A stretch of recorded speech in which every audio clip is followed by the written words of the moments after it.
Welcome to the final session for the online orientation for new university supervisors. This session focuses on the cooperating teacher folder, its purpose and its contents. In order to follow along with the audio for this session, it will be important to have copies of the handouts that are to be included in the cooperating teachers folder.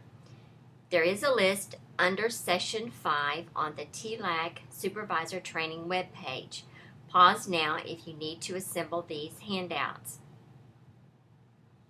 We begin with a handout entitled Contents of the Sample Cooperating Teacher Folder. This page is for your use in preparing a mentoring folder for each of your cooperating teachers. This page is not to be included in the actual mentoring folder. Again, this page is for your use only. Either hand deliver the mentoring folder to the cooperating teacher's classroom or place it in the cooperating teacher's school mailbox 1 or 2 weeks prior to the official first day for the student teacher. This will allow time for cooperating teachers to read through its content and make note of questions. Also, it will give them time to contact you to answer questions that this information may have generated. All of the handouts listed on the contents page are a suggestion based on the materials that I actually provide for my cooperating teachers each semester. You may certainly add to or delete from this list. The first item on the list is a cover page. See the note at the top of the sample cover page. It is suggested that you staple your version of this page to the outside of each cooperating teacher's mentoring folder. From my experience, this will make it more likely that the page will be read when the folder is received.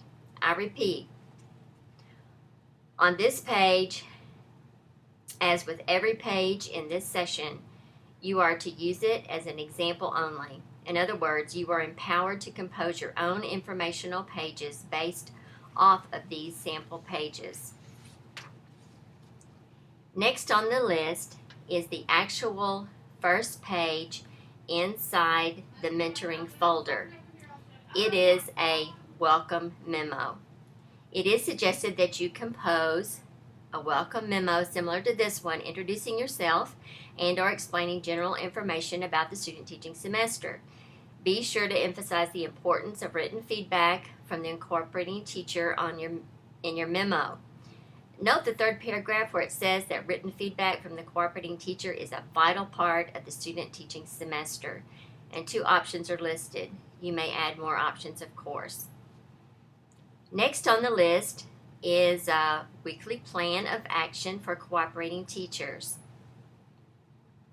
This example is a detailed week-by-week reference for cooperating teachers. It is what I provide for my cooperating teachers.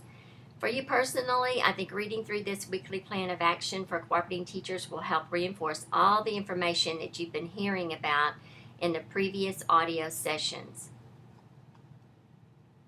Use it as a guide, though, for composing your own weekly plan of action or means of providing cooperating teachers with a timeline of what will be happening and when during the 12-week semester of student teaching. We are not reading through all of this information. We're simply skimming through it because you already know this information from the previous audio sessions. So, looking at the cooperating teachers weekly plan of action, note that there are suggestions on what the cooperating teacher can do prior to the arrival of his or her student teacher. Week 1 has a lot of detail, which is especially helpful for a new cooperating teacher. After reading this information, cooperating teachers will know exactly what to expect for week 1.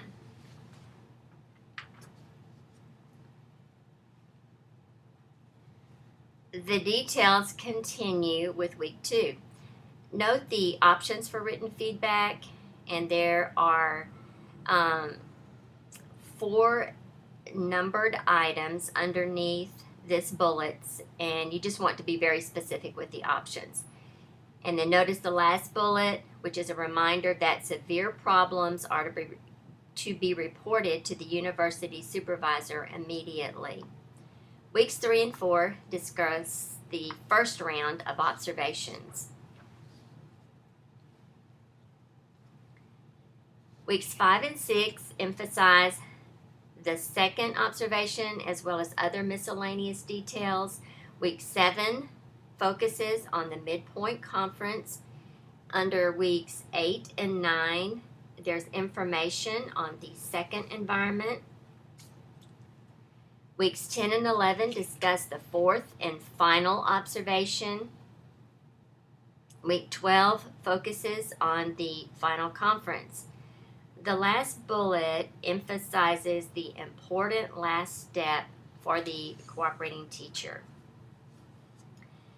The next miscellaneous handout on the list is general reminders. It serves as a summary of the basic information for our 12-week student teaching semester. It is a useful source of information for experienced and novice cooperating teachers. Reading through this handout will also help you as a new supervisor. It will again reinforce the overwhelming amount of information that has been given to you during these audio sessions. You will see that it is not only a great go-to page for cooperating teachers, but for new supervisors as well. Let's quickly read through the headings now. The title is General Reminders, Dates, and Policies. First of all, you will want to provide contact information.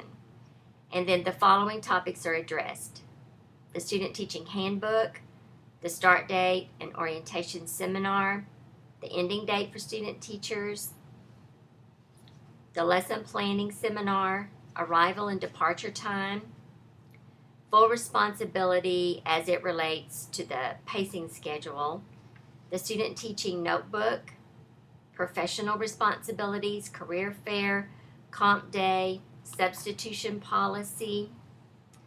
Note that I have stressed the importance of written feedback from the cooperating teacher.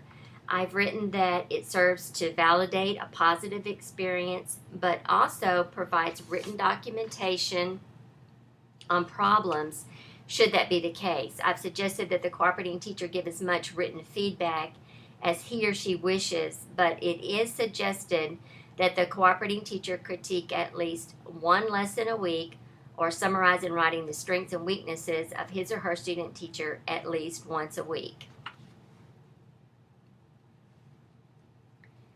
Also, there is information on the cooperating teacher's options for written feedback, and they are, first of all, a spiral or journal, and this informal approach will allow the cooperating teacher to give written feedback pertaining to any part of the day, including instruction, one-on-one interactions with students, classroom management, transitions, etc.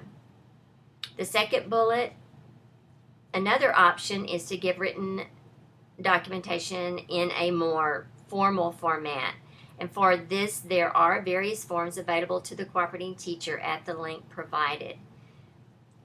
The student teaching formal observation form is required.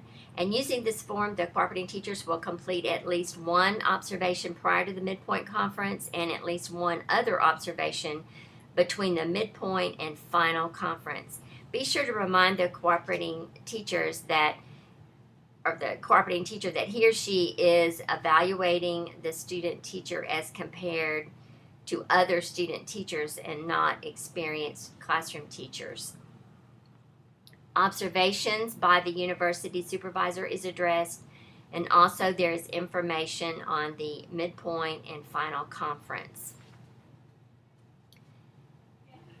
The next item on the cooperating teachers mentoring folder is the suggested pacing schedule. This slide includes the elementary as well as the middle school, high school pacing schedule. These are in the handbook, but it's helpful to include the appropriate one in this mentoring folder in case the cooperating teacher's not yet had time to read through the entire handbook. And include both if you're not sure which one is more appropriate for the cooperating teacher. The next item to include in the mentoring folder is the handout entitled Lesson Plan Requirements. We've already gone over this in a previous session. The handbook has general information on lesson planning, while this handout has more detailed information that will be helpful to the cooperating teacher. The next two items on the list are observation forms. First, include an observation form of your choice from the ones available at the link that's provided on the contents page. This just happens to be the one that I include in my cooperating teachers folders.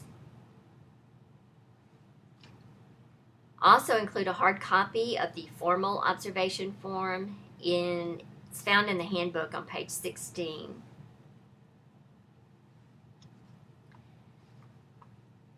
The last item on the list is the midpoint final evaluation form. It will be filled out by the cooperating teacher as well as you for the midpoint conference and again for the final conference. And it is on page 17 in the handbook. Once again, remember that these handouts are examples of what I give my cooperating teachers. It is fine to use mine as a guide. You will tweak each one so that it is a reflection of you and your personal style of mentoring. If questions crop up, and they will during the semester, go back and revisit the appropriate session. If you're still unable to find an answer to your question after looking through the resources provided, please contact either me or the student teaching office. My contact information is again available at the bottom of the overview handout from session 1 as well as several other handouts. I hope you have a rewarding semester as you supervise one or more of our student teachers. I'll end session 5 with Gig 'em. This is Sandy Johnson, class of 72.